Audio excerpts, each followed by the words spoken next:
Hello po sa inyong lahat mga ka-crypto. Ako po si Pinoy Crypto Trader at sa video na ito ay atin pong pag-uusapan ang tungkol sa balitang ito kung saan ang sabi rito ay Bitcoin's recovery has begun. But is there an unknown reason?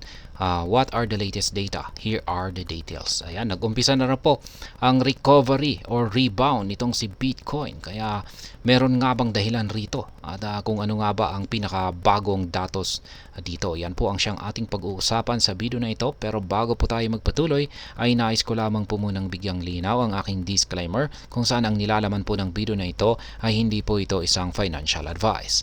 For education and information purposes lamang po ang layunin nito. At ayan, sa ating pong pagpapatuloy ay ang sabi po rito ay the Bitcoin price which was around $54,000 during the day finished the day in the green zone after an approximately 6% increase in the last 24 hours. Ayan. Umangat po ng 6% itong si Bitcoin mula sa kanyang presyo na $54,000. At its peak, the BTC price surpassed $58,000 and is trading at $57,527 at the time of writing. Ayan, sa kasalukuyan, nung nailabas po ang balita na ito, ay naglalaro po ang presyo ngayon ni Bitcoin sa presyong $57,527. There is no exact reason for the rise that took place in the last few hours and caught traders off guard. But the Nasdaq and S&P 500 from the US stock markets also closed the day higher. Ayan, wala daw pong eksaktong dahilan kung bakit umangat itong si Bitcoin. Ayan, maging yung mga traders, mga traders ay nagulat din po sila kung bakit biglang nangyari ito. At in comparison po sa sa US stocks market, yung Nasdaq at saka S&P 500 ay ganun din po sila. Nagsara rin po sila sa mas mataas na presyo. However, after a recent rise, a series of liquidations took place in the cryptocurrency market, especially in the short positions were dominant. According to the data, a total of $170 million was liquidated in the entire cryptocurrency market in the last 24 hours. $138 million of which were in short positions. Kaya yan yung naging naranasang pagtaas po na ito ni Bitcoin ay marami daw pong mga na-liquidate na mga naka-short positions. Ito po yung mga nag-futures tradings or derivatives. Yan, umaabot po ng $170 million ang na-liquidate. Ayan, natalo po sila. Kaya ang laki.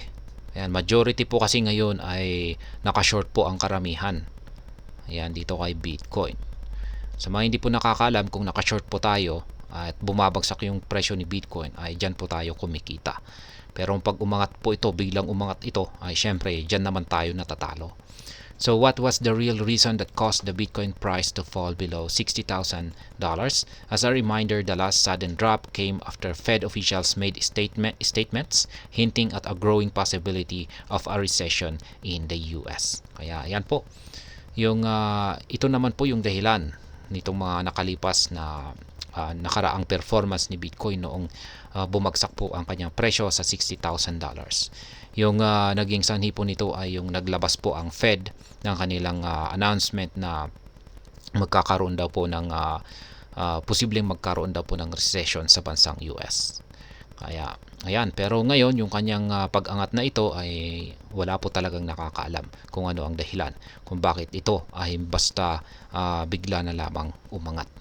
Kaya yan, baka malamang ay merong ibang mga analyst dyan na ating pong i-research mamaya na makakapagsabi kung ano yung posibleng dahilan dito.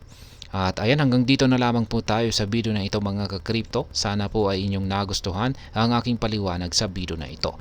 Kung inyo po itong nagustuhan, pakiclick lamang po ang like button nito. Para naman po sa mga bago lamang dito, kayo po ay aking inaanyayahan para mag-subscribe. Pakiclick na rin po ang bell icon nito dahil ito po ang siyang magsisilbing notification nito sa mga bago kong videos na akin pong ina-upload sa aking YouTube channel na ito. Marami pong salamat sa panonood. Ingat po tayo lagi at God bless po sa ating lahat.